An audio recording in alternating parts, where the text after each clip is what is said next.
Hello, welcome back to Prosperity Pep Talks. Each day I am sharing a short transmission on sacred leadership and activating your work as a sanctuary for your soul's calling so that your offerings can become a force of healing, magic, love, and liberation.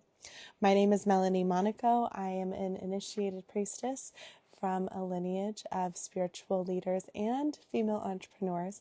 So I love what I do in multiple ways, and I created my business as my devotional offering. I guide sacred healers to weave their medicine and modalities into sovereign wealth-building movements that support their most dreamy lifestyle. These are Prosperity Pep Talks. Let's begin.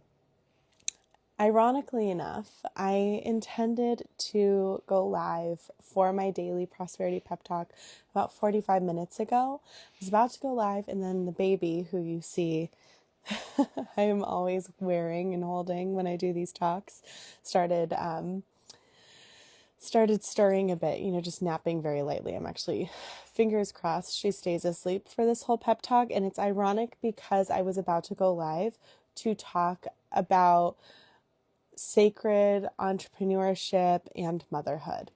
In the past week, I've had 3 reflections, questions about how I navigate motherhood and running a business, a successful business, and a business that supports many people with a very small, minimal team. I don't have anybody on my team who works full-time, and I don't even work full-time.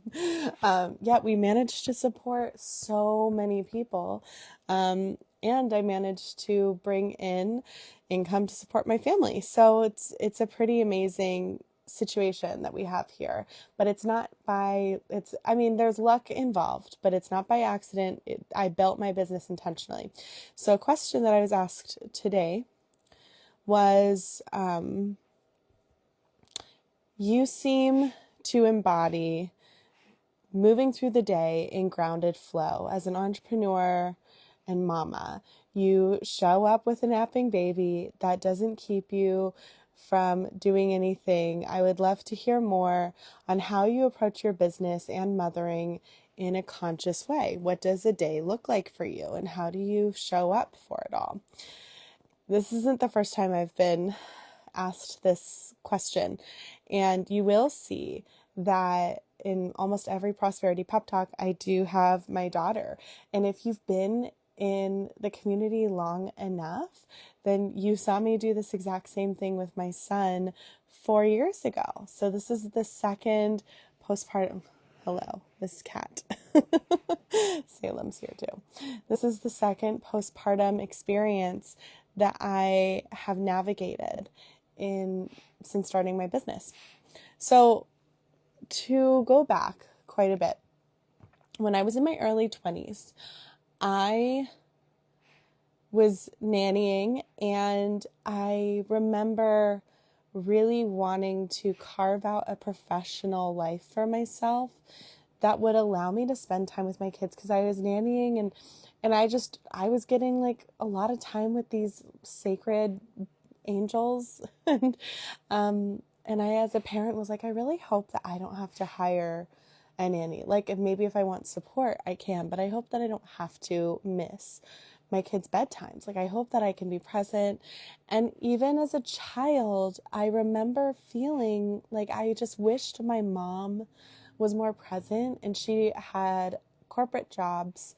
And I just really, often that would get in the way of her being able to show up. And she, I think, maybe preferred it that way. I'm not sure, honestly. I don't know if she would have preferred to be more of a stay-at-home mom, or if she would have preferred, if she's happy with how much she worked. But I knew for me, I wanted more from her as a mom, more presence.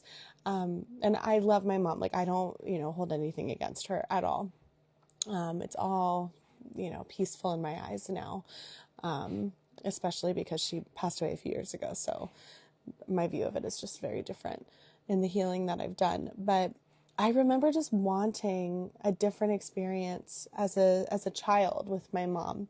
And then I have always loved kids. So I was a nanny, as I said, for so many, that was my first job, was like teaching kids. And so I've just always loved children. I've always felt very maternal. I've always wanted to have children, always wanted to be a mom. So when I was envisioning my professional life, I knew that I didn't want to have a job that would make me sacrifice any part of my motherhood journey. And especially like the early phase, the newborn phase, which is just so sacred. Now, before I go further into describing the way that I set up my business, and you can even hear more of this in a podcast episode I did, Postpartum Priestess, but I'm going to go more about in the specifics of my day-to-day as an entrepreneur now.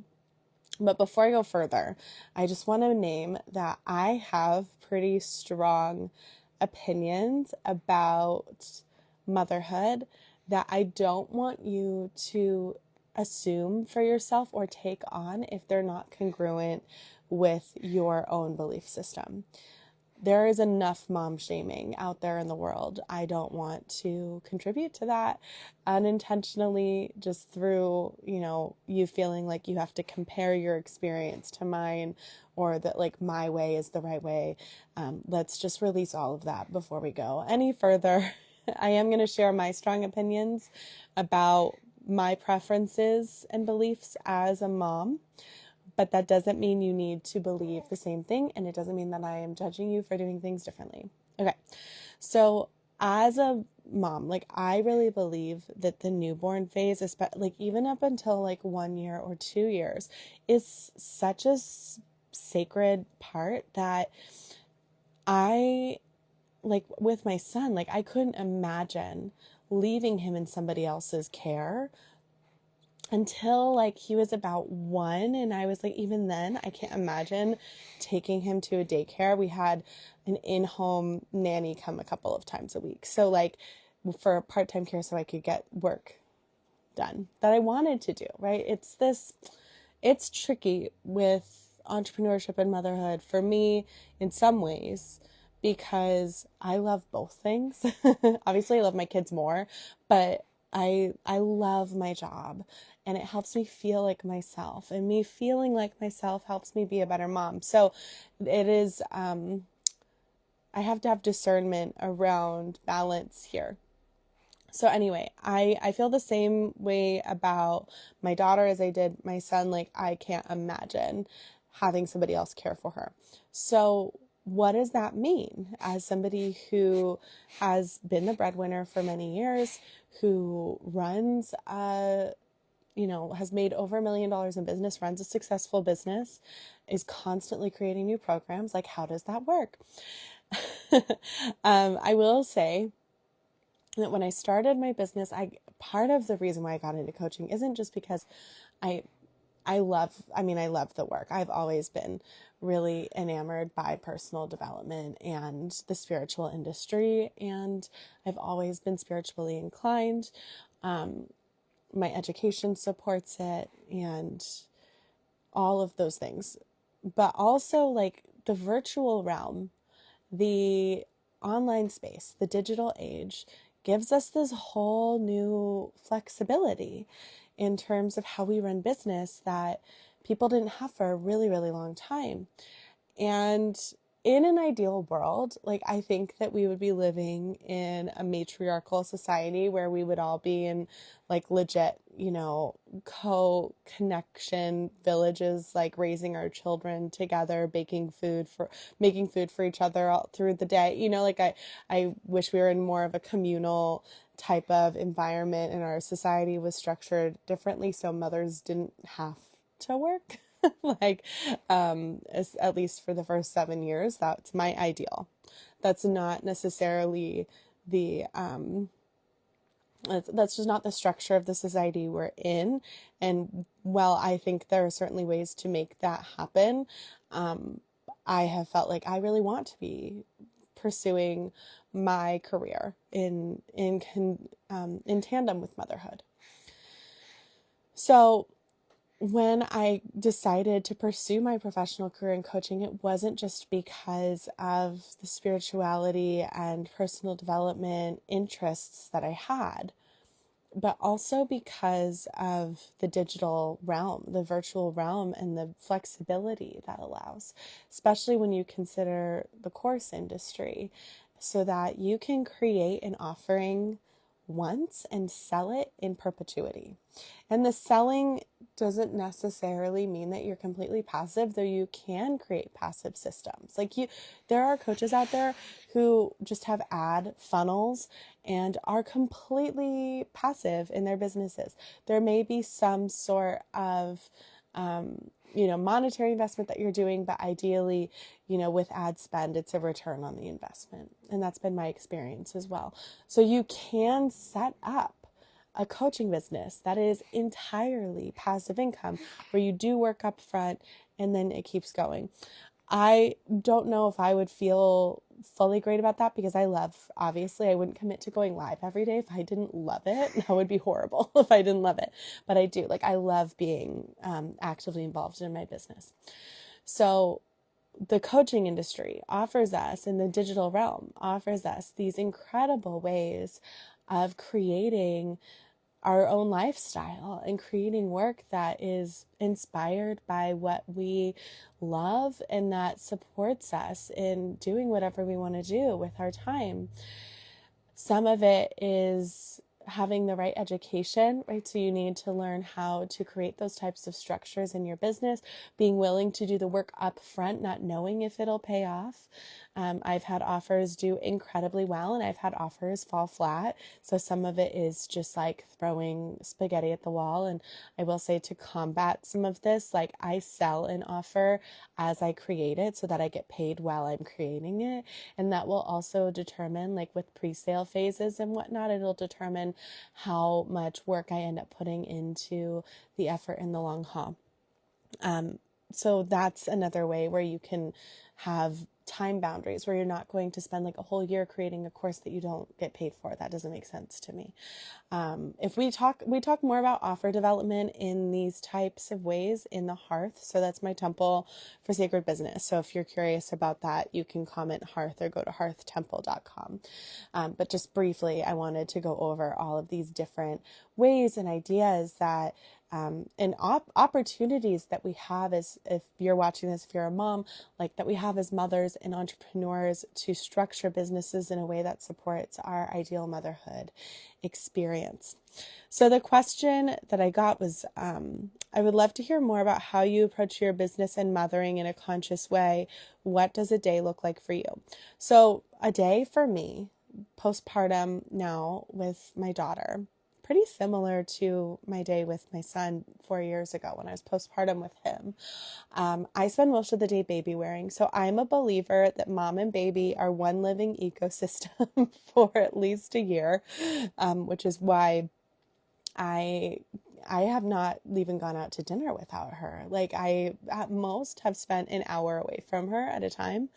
And even then, that feels like my maximum, and she's 5 months old today.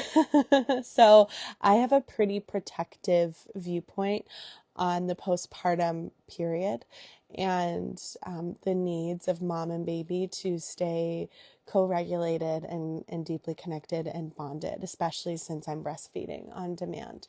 And we co-sleep, and, I'm pretty... my views in terms of motherhood are very ancestral, traditional, just moms and babies should be together, and, breastfeeding if possible. I'm home birthing, and again, I want to reiterate, if you were here at the beginning of this, I said, these are my views. You don't have to take my views as your own. And none of this is intended to shame or judge. This is just how I feel about my motherhood experience. So in order to run a business in alignment with these views, right, it has required systems.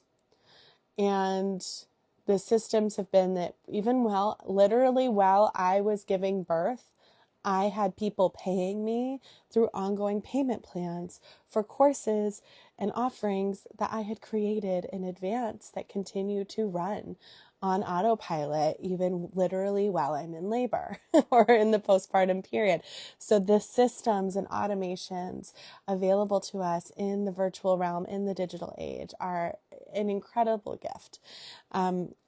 I also, on a day to day, like, we co-sleep. I have my son. He loves school. I would be a stay-at-home mom for him, except that he thrives in school. Like, he needs that type of socialization. So that's great. And he has a lot of energy. He's a really high energy kid. So getting him out of the house while I work is ideal.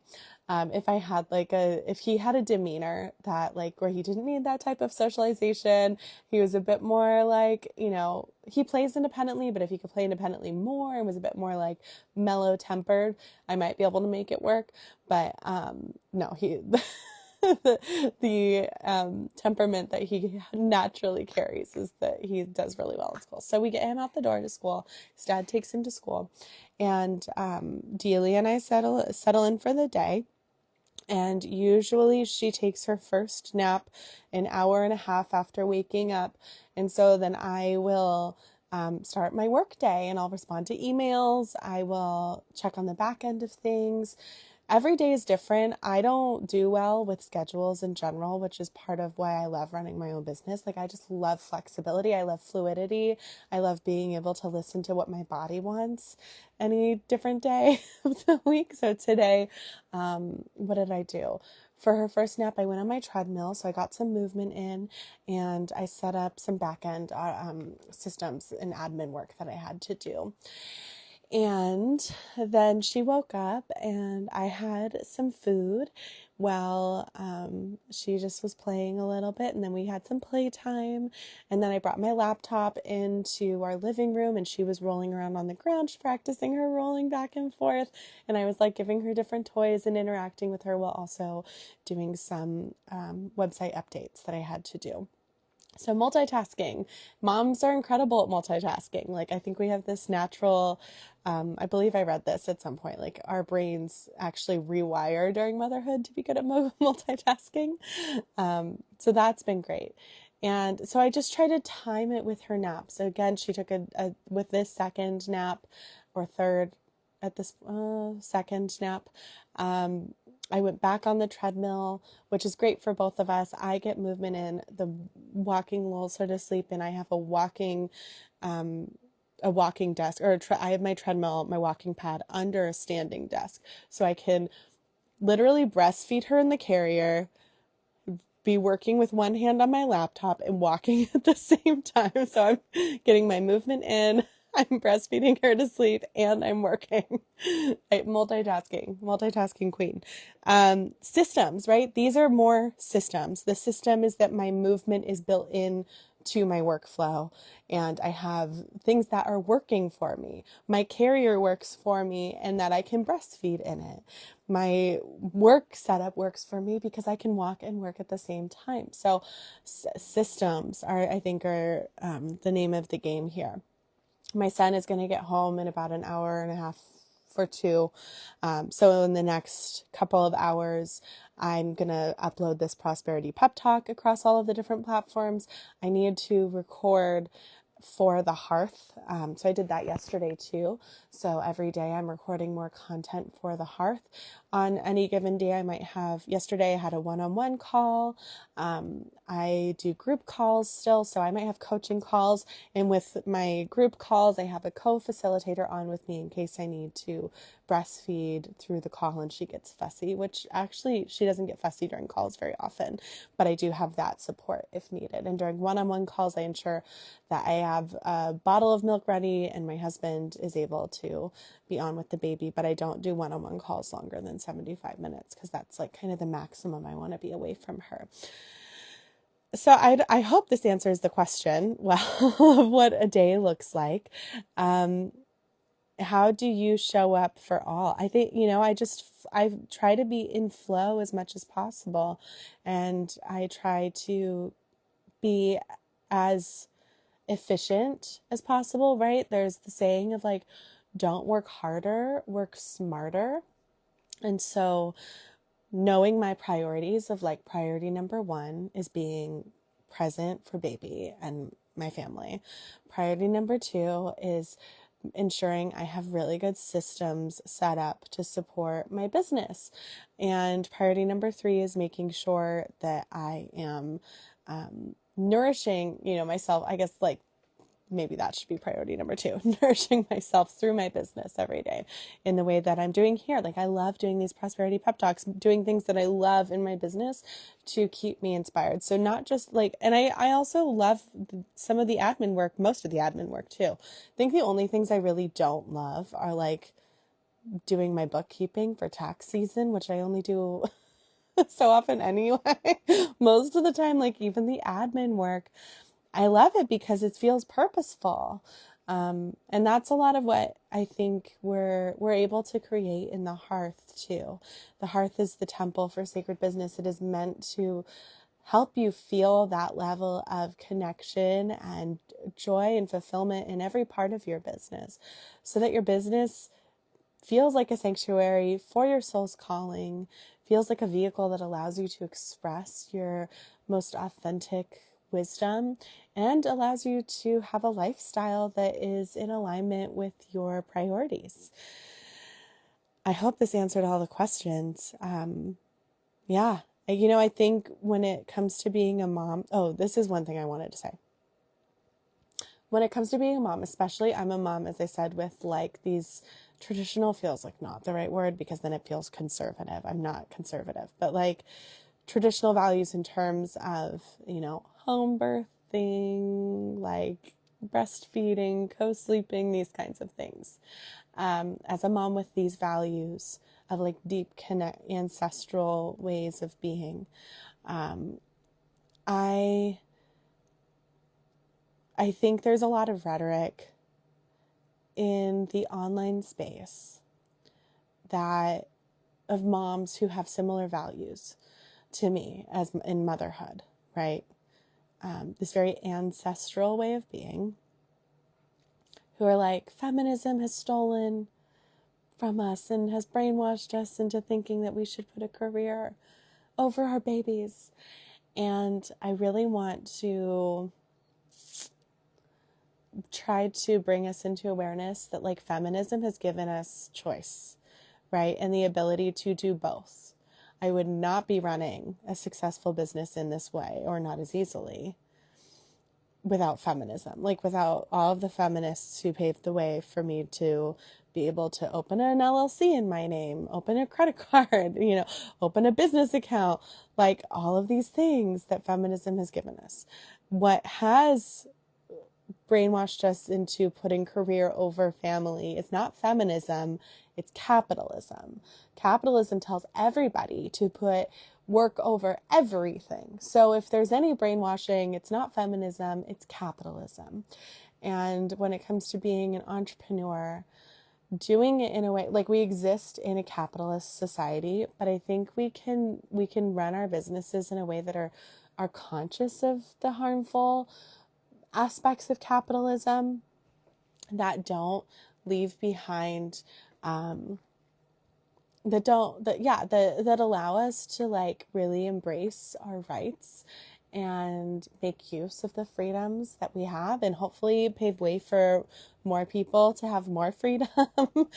And yeah, I just wanted to add that piece. And I feel like that's an important piece here because a lot of people who have similar views to motherhood that I have also are confused about what feminism versus capitalism. So just wanted to add that piece in. Otherwise, if you have any questions, I would love to hear from you. This was kind of like a rambly personal prosperity pep talk, but very rooted in requests from the community. So if you have other questions about how I personally navigate motherhood and entrepreneurship, I'm happy to answer. It is certainly not like, I don't consider myself to be a parenting expert, but I do love being a mother, and I do, deepen my education in how to be a conscious mom and conscious parent, raising well-connected, independent, passionate kids who will help create a more prosperous, peaceful pathway forward for the earth and themselves. I see a comment here. Sounds like intuition with systems and habit stacking for multitasking. Yes, thank you for saying that. That is very concise. I'm learning to lean into making it more devotional. Yeah, absolutely. The devotional piece is really a part of it here.